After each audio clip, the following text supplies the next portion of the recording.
I absolutely think that this is much more important than one incredibly competent, brave, and remarkable young man. This was a signal to everybody. It was a signal to the West. It was a signal to Putin. It was a signal to the opposition that there's nothing that can be done to ensure their safety, even in the European Union.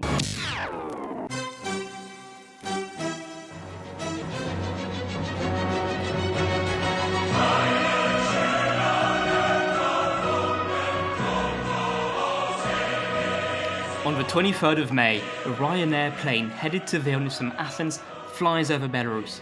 As it prepares to enter Lithuanian airspace, a Belarusian MiG-29 instructs the pilots to land in Minsk, the Belarusian capital, warning them that a bomb is on board.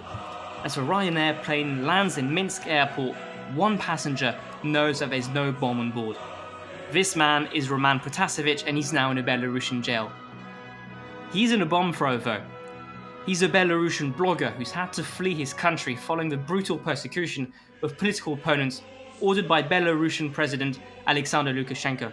Lukashenko has been in office since 1994 and has steadily increased his authoritarian grip on the country. But since last August and the mass protests that followed his official re-election in a rigged process that gave him 80% of the vote, Lukashenko has been acted like a wounded animal. His blatant act of airborne piracy has shed light once again on Europe's last dictatorship. I'm your host Francois, and I'm so glad to have you on board for this episode with our two fantastic guests, Hanna Liubakova and Vladislav Davidzon. Don't forget, if you want to be uncommonly decent and support the show, there's a ton of small things you can do. You can subscribe to the show, and I don't want to spoil anything, but we've got some great episodes coming up. You can rate and review because these always put a smile on our faces and really help the show continue to grow. And most importantly, you can share the show with a friend, the old-fashioned way. Share it with someone you think would make a good match with Uncommon Decency. Anyways, Belarus, here we come.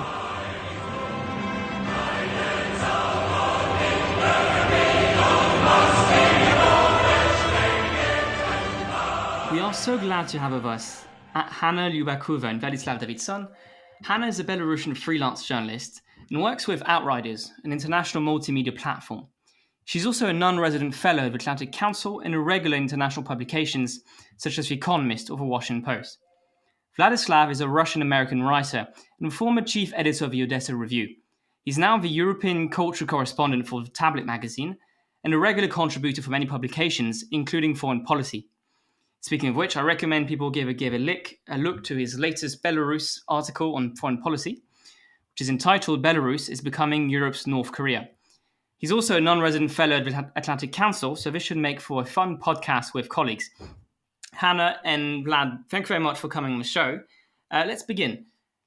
Last Sunday, on Sunday the 23rd of May, a Ryanair flight headed to Vilnius from Athens was forced to make an emergency landing in Minsk, as it was about to leave Belarusian airspace.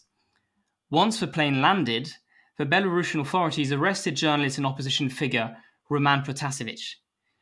Who is Roman Protasevich? And why would Lukashenko risk so much in order to arrest one journalist? Is he individually such a major threat to the regime? Or should we understand his arrest as being a signal, a warning sent to the opposition both in Belarus and outside of Belarus? Hanna first, and then we'll circle back to Vlad. Sure. Roman Protasevich is a blogger, essentially. He's the 26-year-old young man who was traveling from Athens to Vilnius, Lithuania, to his home where he was based. And his only guilt is basically that he was behind this Telegram channel called Nechta, which is the kind of most influential one. As at its peak, Nexta had almost 2 million subscribers, which is a lot for a country of 9.5 million, which is Belarus. And Roman was crucial. He played a key role during the protests in August, when basically there was no internet and Telegram channels were slightly available, and all people turned to Telegram to get information because, well, they didn't have other sources. And Telegram channels also coordinated the protest in this way that they kind of published information about the location, about the venue, place, spot where the next protest would take place. And that's how people were aware of kind of political activities in the country. But the thing is, well, this was not Roman who asked people to come out to the streets and protest. People just wanted to protest, right? But because Lukashenko is blaming anyone but himself for this revolution, for kind of this mobilization, politicization of people, he blamed these two youngsters, Roman Protasevich and his colleague, Stepan Putila, and last year they were added to this KGB terrorist list, and there were criminal cases initiated against Roman. And And the KGB being the Secret Service of Belarus. exactly. And well, on Sunday, the Ryanair plane that Roman used was forced down because Lukashenko is just scared of information. He's scared of people who spread information, who tell about the situation both inside the country and outside the country, and that's why Roman became so dangerous for Lukashenko. Vlad, we understand that Lukashenko does not like Roman Protasevich. He sees him as a threat. But to what extent is this also a warning, a larger warning sent to the opposition both in Belarus and outside of Belarus? Hello, and thank you for having me. I absolutely think that this is much more important than one incredibly competent, brave, and remarkable young man, because ultimately there are a lot of people in the opposition, and you could have gone after any number of people, including politicians or husbands of politicians or exiled members of the opposition.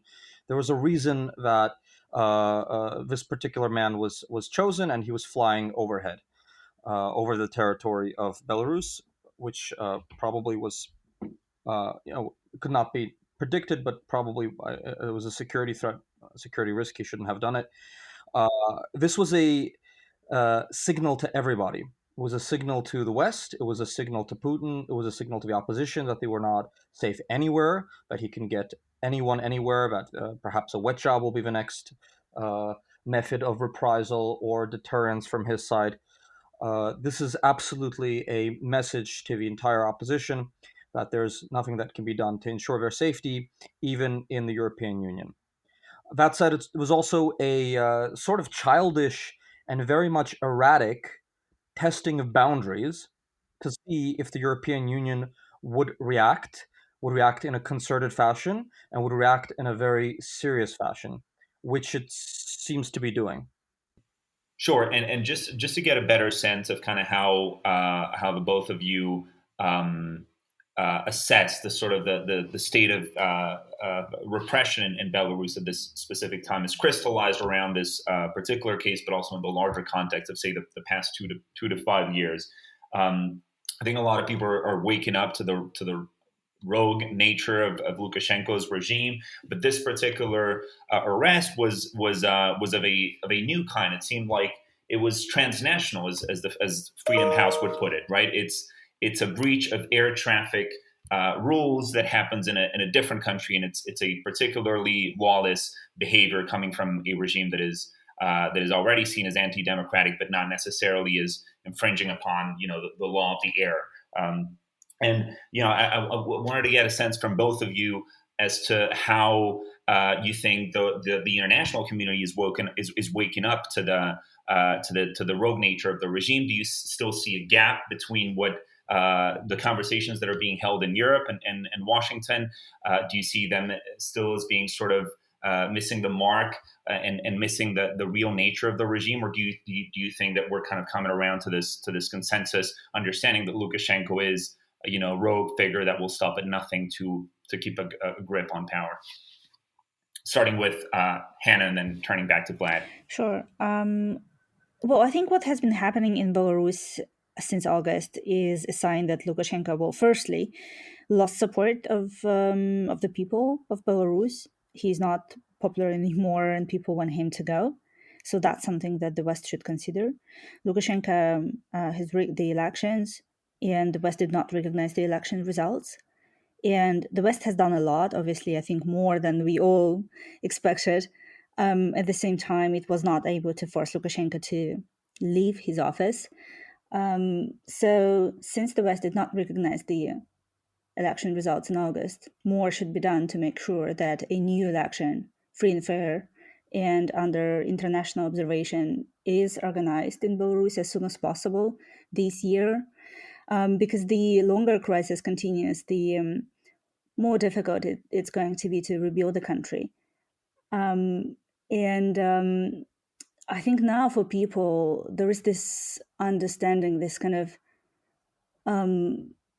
if people understand that there is no way back and they're not ready to find a compromise and agree that Lukashenko should stay, because this is not only about some salaries or income issues or something that Lukashenko might satisfy. This is about, ethical values. This is about human rights, political values, and people kind of just this is not only about Lukashenko and some laws that he might change. So too many things have to change, and that's kind of why Lukashenko himself should understand that he needs to work towards the solution of the crisis. He's not listening to people. So because there is pressure inside the country, there might not be mass rallies at the moment because the level of repression is just too insane. It's incredible. Since August, there have been more than 35,000 people who were detained. The number of political prisoners is constantly growing. 2,000 people have been detained for political reasons. So it's just very dangerous for people to protest. But there is pressure. And because Lukashenko understands that, he's not supported. The majority wants change. And then the West should increase pressure as well.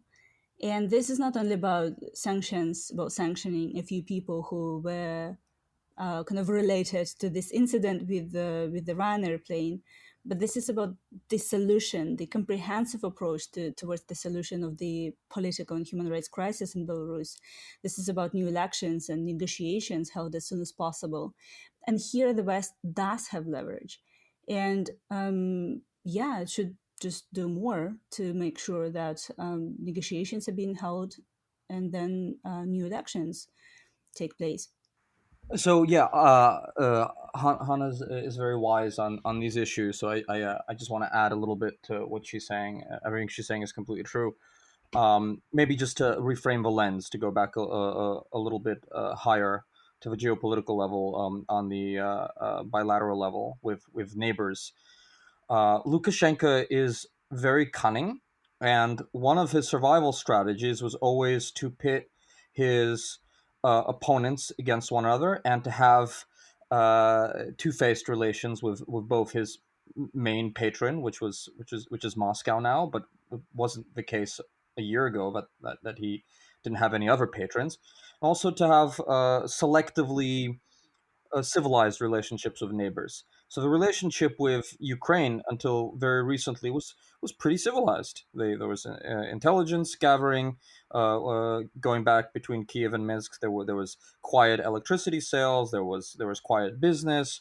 There was a hard guarantee of Ukraine's territorial sovereignty in the north on the Chernigiv border.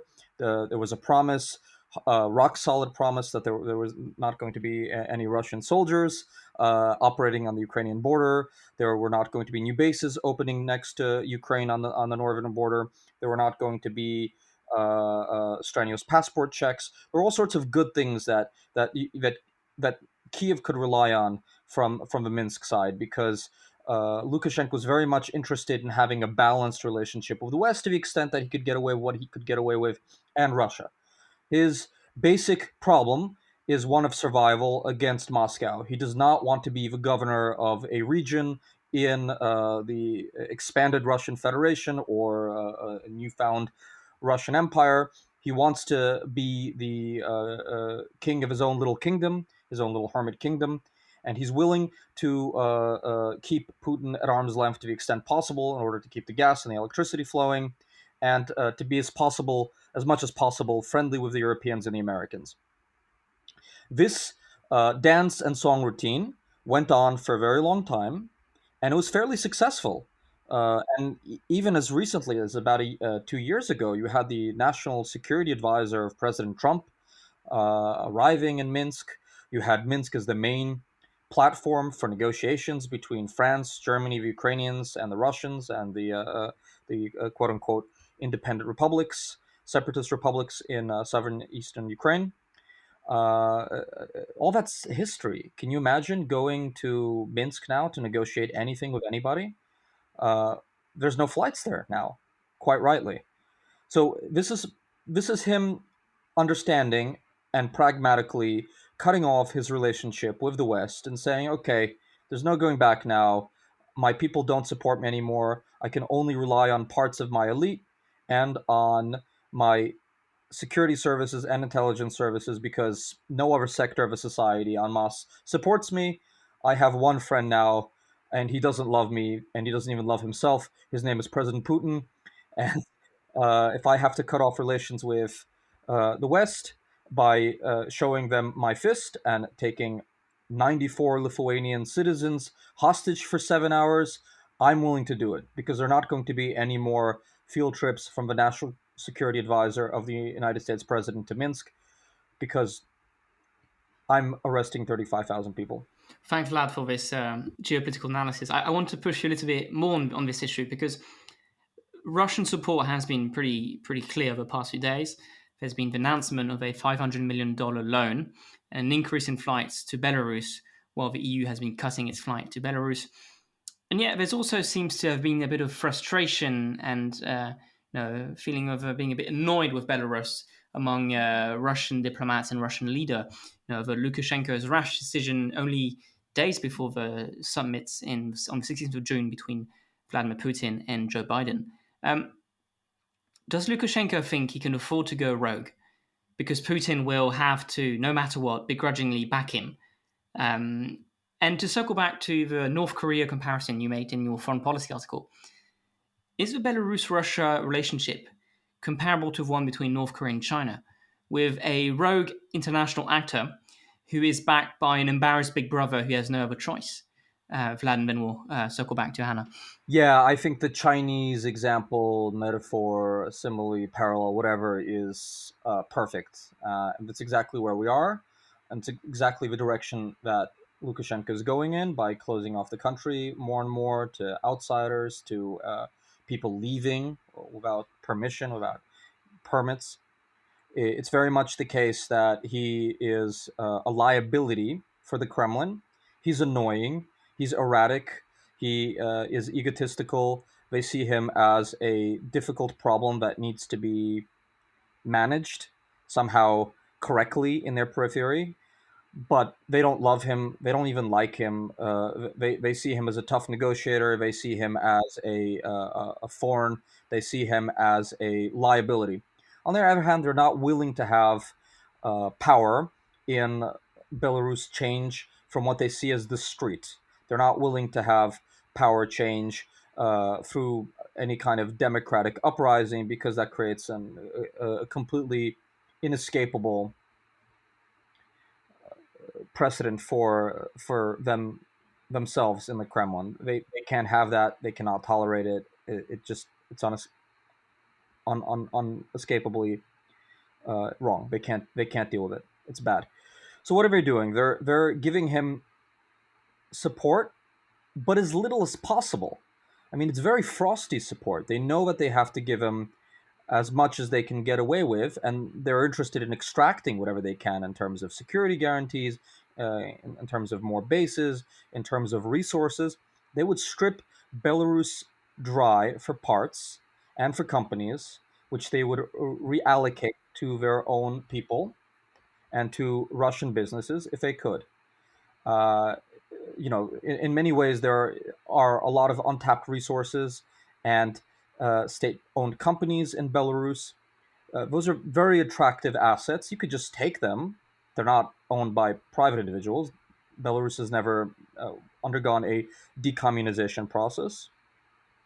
Those assets are owned by the state. You can just take them. You can give them to your cousin, to your viceroy, to your legate, to your friends, to your nephews, to people you need to reward for loyalty. It's a pinata for Putin and his people. And also, they would like to assimilate it with as little blood as possible on the ground, and with a few costs as possible from the West. And they're willing to do that under certain circumstances and under a certain price point. That price point is being continuously negotiated and renegotiated by Lukashenko, who wants to keep his freedom and does not want to be kept in a little safe house outside of Rostov in the way that former Ukrainian President Yanukovych is being kept in a little safe house, which he can't leave for the rest of his life. And he can't go anywhere because of all the things that he did. So it's a kind of three-way push-pull between the liberal democratic opposition, who are representative of about 75% of the population, maybe 80, Lukashenko, and Moscow. And it's a dance between the three of them. So, Hannah, what do you make of this analysis from Vlad? And also, Vlad mentioned a bit earlier this project of a Russian-Belarus union. Is that more realistic now that Belarus is essentially isolated and can only count on Russian support? Well, definitely, Vladimir Putin, firstly, he's not obviously a big fan of Alexander Lukashenko, right? But he doesn't see an alternative. He just doesn't, he wants to maintain the status quo, and he wants to have Lukashenko weak and controlled. And the more Lukashenko is weakened, the more controlled he is for Vladimir Putin. And in August, I remember when there were mass protests and Lukashenko was so scared, he basically for a week, he did not kind of appear, he did not know what to do. And then he called his friend in Moscow and he asked him for support. And immediately, like Putin obviously said that it's an internal issue of Belarusians to resolve the political crisis, it's up to them. But then he promised to help with a police reserve. He promised to send police to Belarus if protests would go violent. And obviously, this perhaps would never have happened, but this support, financial, moral, political, diplomatic, even military support, is important for Lukashenko. But then I'm wondering for how long actually Vladimir Putin is going to support him. Because this is just not paying back, right? So you asking about the union state, but then if there might be some short-term gains, right, that Putin might receive from Belarus, but signing any long-term agreements, having any long-term commitments is not that sure, because, well, who knows what's going to happen to Lukashenko next year if he is still going to stay in power. Does it make sense for Vladimir Putin to kind of sign such agreements, whatever that they might have in mind, right? So I would say that for now, the Kremlin might be oriented, kind of focus on some short-term gains potentially, and obviously having Lukashenko as weak as possible, right? I think that the Kremlin might be thinking of growing, let's say, an alternative inside the country, someone who is going to be pro-Russian, but who would have enough political capital to be influential enough, right? So that's why there are talks about the constitutional reform, and that's something that the Kremlin is kind of expecting, is forcing, forcing Lukashenko to do, right? That would make the president of the country weaker, and that would make the parliament stronger. But Lukashenko also understands that, and that's why this pro-Russian party was not registered recently. So that was kind of another sign. Well, there is this friendship which we see. There are laughs, there are hacks. They swim, they meet, but generally, if you see the Kremlin, Russia, Putin is not that influential. Putin does not have so much influence over Lukashenko. he also understands that, right? So he was not able to force Lukashenko to have the constitutional reform or to sign some roadmaps, as they call additional roadmaps for this union state. And there are kind of also questions, right? To what extent Russia is capable of realizing its plan, let's say, to have someone who is able to become an alternative to Alexander Lukashenko, or to proceed with integration, because this integration so far was only on paper. Well, let's turn to let's try to zero in on this issue of sanctions and how the EU particularly is approaching the challenge. As I think Hanna said towards the beginning, the rigged raise back in October was already followed by a fair amount of, a round of sanctions. And the important thing about this particular scenario is that the European leaders are now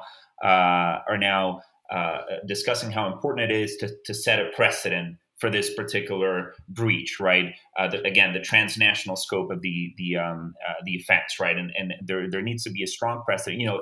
Rigged elections are more of a routine thing for regimes of this nature, it seems. But when it comes to infringing upon European airspace beyond Belarus's borders, this is really a precedent that the EU as a whole seems willing to set, so that no other actions of this sort are taken. And so, as the both of you were discussing earlier, there's now talk of there being greater coordination with the Americans on targeted sanctions following the arrest.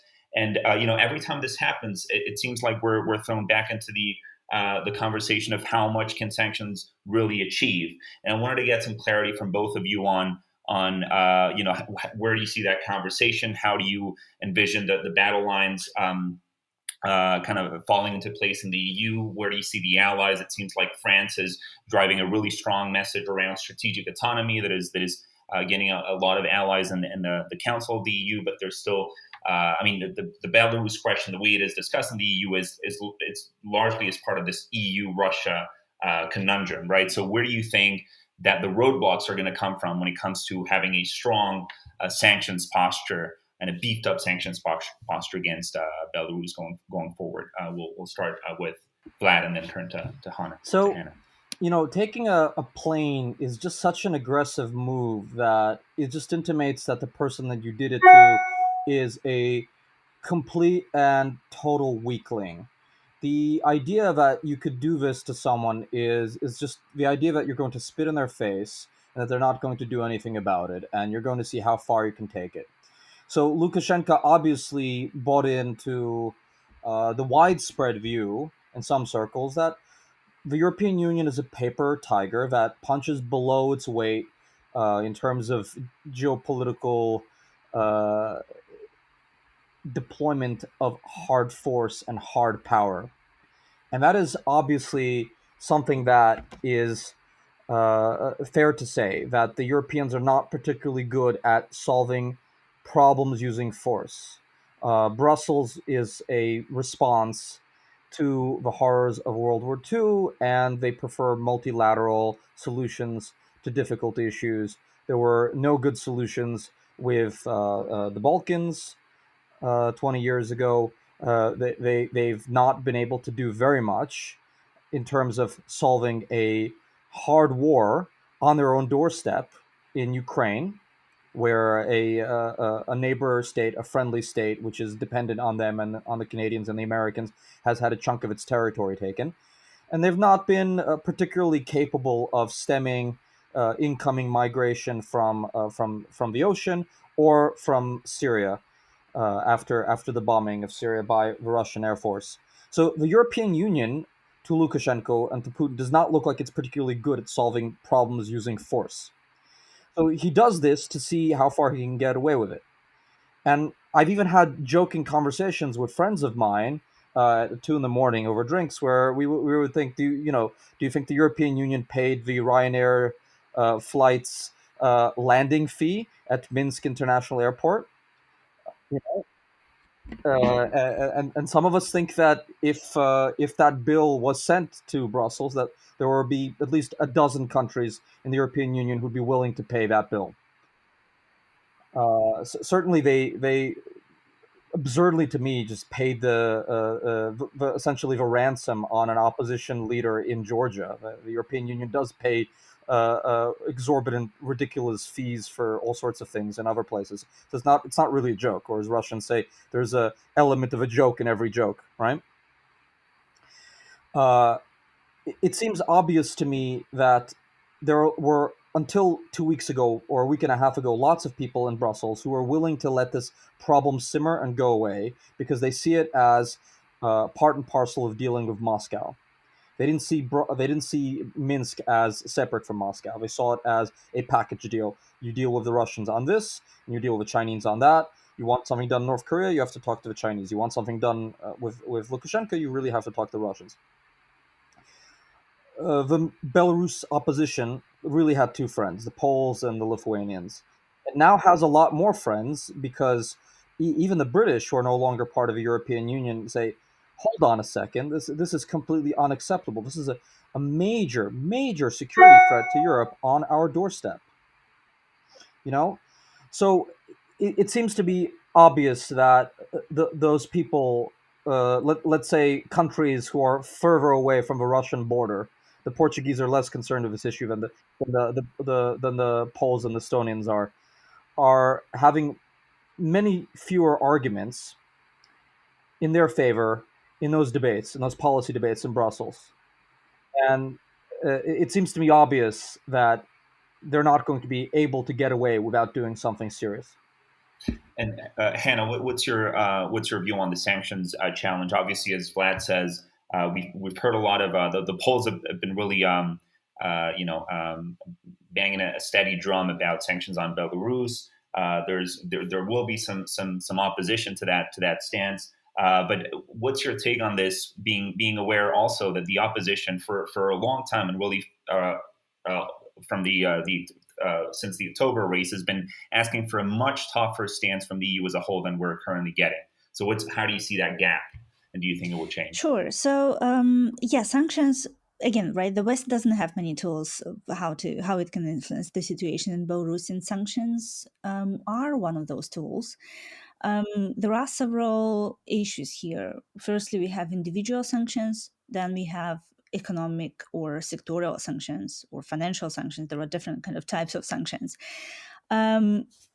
People are generally in favor of individual sanctions against, imposed on perpetrators and on those who were involved in human rights abuses and police violence, in the kind of rigging the elections.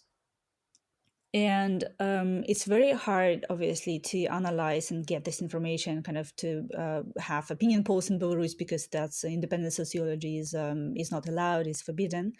But among protesters, audience, among those protesters who are against Lukashenko, there are many people who are in favor of sanctions. Then the situation in Belarus looks like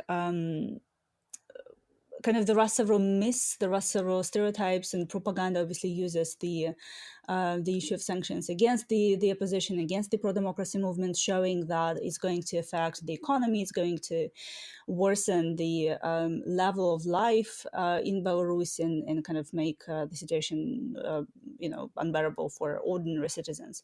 The thing is, there is already a crisis, there is already inflation. People are being fired from state-owned enterprises. Workers are not allowed to strike, are not allowed to basically have any kind of opposition, opinions, right? Then there is this myth and stereotype about Belarus being more dependent on Russia if sanctions, especially economic and financial sanctions, are being imposed. Then here I have also kind of a response to that. Belarus is already dependent, and I'm wondering to what extent it might get even more dependent, because a lot of kind of products, a lot of goods from state-owned enterprises are already being sold to Russia, to the Russian market. So it just doesn't have kind of more room, more capacity to buy more from Belarus. And then if we look at history, throughout Belarusian history, there were sanctions already, right? It's not the first time when sanctions were imposed. And Lukashenko never gave up his pro-Russian orientation and cooperation with the Kremlin, despite sanctions being imposed or lifted. So that's kind of, I would say that without sanctions, there would be kind of financial sustainability of Lukashenko himself and his regime, and sanctions would have to cut his finances and finances of his oligarchs. And here we come to the importance of kind of having more targeted approach, more imposing more painful sanctions and targeting those who really have hold finances, who support the regime, because even if lifted or avoided altogether, those economic sanctions still interrupt the business cycle and raise risks for business people close to Lukashenko. Lukashenko is becoming very toxic to those people, to those oligarchs. So we have all these kind of different types of sanctions, and the EU should really, and the West generally, right, should consider tougher sanctions indeed. So, speaking of sanctions and situation in Belarus, how is it possible that despite all this adversity, despite all this tension, despite all of this, also the handling of COVID has been pretty poor in Belarus, how do we explain the fact that Lukashenko was seemingly on his last legs only a few months ago? There was even some rumor circulating that he was considering resignation. Now, fast forward to today, and no, despite all the protests, despite the mishandling of COVID, despite the sanctions, he's still standing as defiant as ever. What are the remaining sources of legitimacy of his regime? What does it stand on? And how has he managed to overturn the situation, given how bleak it was for him only a few months ago? We'll start with Vlad and circle back to Hanna. It's very simple. Force and entropy, the forces of gravity and the forces of violence. He is still in power because the elites around him have not cracked, and because the intelligence organs and the security organs have compromised on all of them. No one wants to be the first one to jump. No one wants to be the last one to jump in that situation either. But it's true that lots of the elites around him who are dependent on him financially and who have money in the States or a Swiss bank account and a villa somewhere in France or Italy, they know that they will never be able to go to the West in order to see their assets ever again if they jump too fast or too soon. It's very difficult to crack a tight-knit elite like that, but it is very easy to beat people into submission. And the fact that the Belarus people have for 9 months been taking to the streets, despite the concerted repression, despite the winter cold, and a Belarus winter is not like a Finnish winter, but it's pretty unpleasant. It's cold enough that people are not going to be going out to get beaten every day in large numbers if they don't feel that there's something going to happen at the end of it. So he's not broken the spirit of the population. He has not exhausted them. He has not created enough attrition in order to make them stop. But he has proved that he can keep his security organs brainwashed, bribed, on side for long enough time in order to wait out the opposition. And actually, I'm in many ways amazed that this happened, because I really expected him to just do nothing, because time was on his side. It wasn't on the side of the opposition. Every day and every week and every month that this process continues without a breakthrough, it just puts more and more exhaustion on the side of the Belarus democratic opposition, right? 9 months is a very long time to continue going out into the streets without seeing very many results. And in many ways, what we're going to have now is a revitalization of the opposition and a revitalization of the attention and largesse, hopefully, that we Americans and we Europeans give to the opposition, and also to the sanctions support. I mean, for another 2-3 months, this is going to be on every front page of every newspaper in Europe and in the world. And in many ways, that's a really radical thing to have done if what you're trying to do is to wait out the opposition. I don't quite understand why he did that. Is he erratic? Did Putin make him do this in order to bind him to him? Is this something that he did to make life more difficult for Putin? Did he just think that there would not be this large of a response? Was this just a miscalculation? It's very difficult to say. Um, Speaking of repression, Hannah, can you explain a little bit what has been going on in Belarus over the past few months? I know there's been tens of thousands of people who've been arrested for protesting. There's been some pretty bleak images of people being seemingly tortured. What can we, more generally on the situation of repression, but also what can we expect for Roman Protasevich over the next few weeks? Right.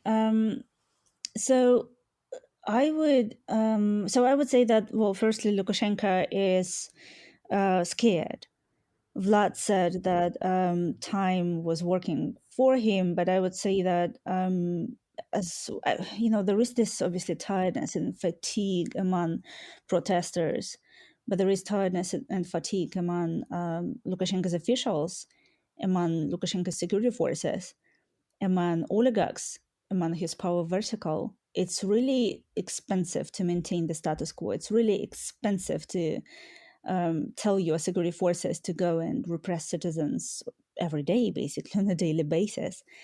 And the time was not working for him. And it was a cumulative effect. And because Lukashenko understands that he is shaken and he's backed in a corner, he has to increase the level of repressions. And that's why the plane was forced down, because they are just focused on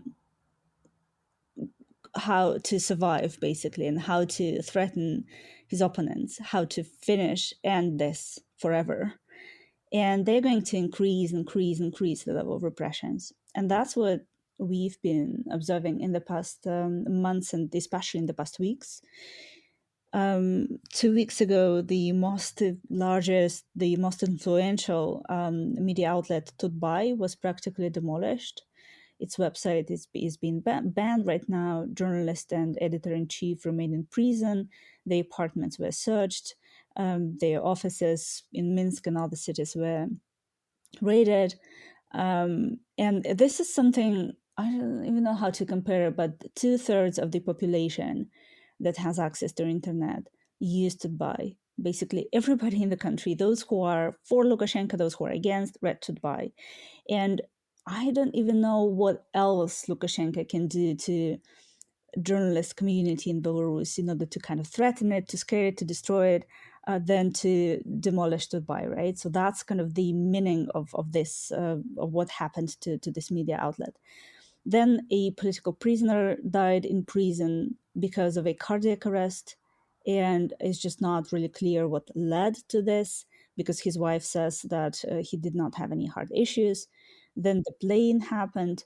Today, another political prisoner, Stepan Latypo, attempted to cut his throat while on trial. A few days ago, a teenager, well, he's 18, right? But he was arrested when he was 17. This young man committed suicide. So the atmosphere in the country is horrible. And it's going to be even worse because of this trauma that people have since August, because of all these repressions. People have been detained for walking downtown, for wearing socks in white and red colors, which are the colors of the national flag, the white, red, white flag. And this is just so irrational, so insane, because of this fear that Lukashenko has. And he understands that, he just needs to count days, months, or, weeks for how long he stays in power. Well, thank you, Anna, and thank you, Vlad, for coming on Common Decency. Thank you so much for this conversation on Belarus, on what happened with Ryanair flight, and the more general geopolitical situation with Belarus using that position to play a balancing act between the EU and Russia, and that balancing act being broken, which really leads to the question of what's next for Belarus. Thank you so much, Anna. Thank you very much, Vlad, and to all of you, see you next week. Well, Francois, you seem to concur with Vlad that Belarus is increasingly playing the role of Europe's North Korea. What's your general sense on this episode we've just finished? Yeah, I think beyond the obvious comparison of a regime that is becoming increasingly authoritarian, that is closing its borders to its own citizens, which is something I think, with the exception of COVID, we haven't seen in a very, very long time.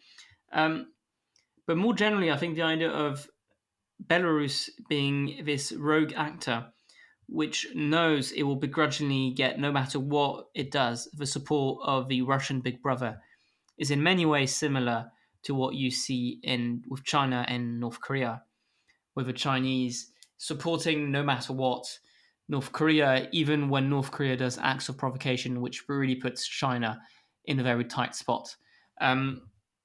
I think it's a very interesting comparison. I also think that it seems, from my understanding, that Putin has a lot more ways he can influence Belarusian politics than North Korean politics. So I was really interested by what Anna said about the idea that how long will Putin's support for Alexander Lukashenko last for? Because my understanding was Lukashenko is annoying, Lukashenko is erratic, but we have to deal with it. And in many ways, it seems that Putin is capable of pushing an alternative to Lukashenko, a pro-Russian alternative to Lukashenko. And it makes me think a lot of the relationship Putin has with Assad. Every once in a while, Assad will do something which is extremely provocative and put Russia in a tight spot. And so you always hear articles about how Putin is thinking about pushing a pro-Russian figure alternative, which will be more acceptable to the Europeans, but it never actually materialized itself. But maybe in this case it will. So I think it's an interesting situation. And again, something else which I thought was interesting is, as students of international relations, you always tend to think of actors, pursuing their national interests and being rational. There's a real question here of, to what extent was Lukashenko's decision rational? To what extent was it just completely erratic or a poor calculation from his part? It seems like it was kind of last minute, because the flight was about to enter Lithuanian airspace when the MiG intercepted it and forced it to land in Minsk. So maybe they realized they had an opportunity and they didn't want to let it go, and so they didn't have time to kind of think through the consequences. So I think it's something really interesting when you have to consider the way international relations play is, individual decisions and erratic decision making can really contradict the way we approach it as states being rational actors pursuing their national self-interest.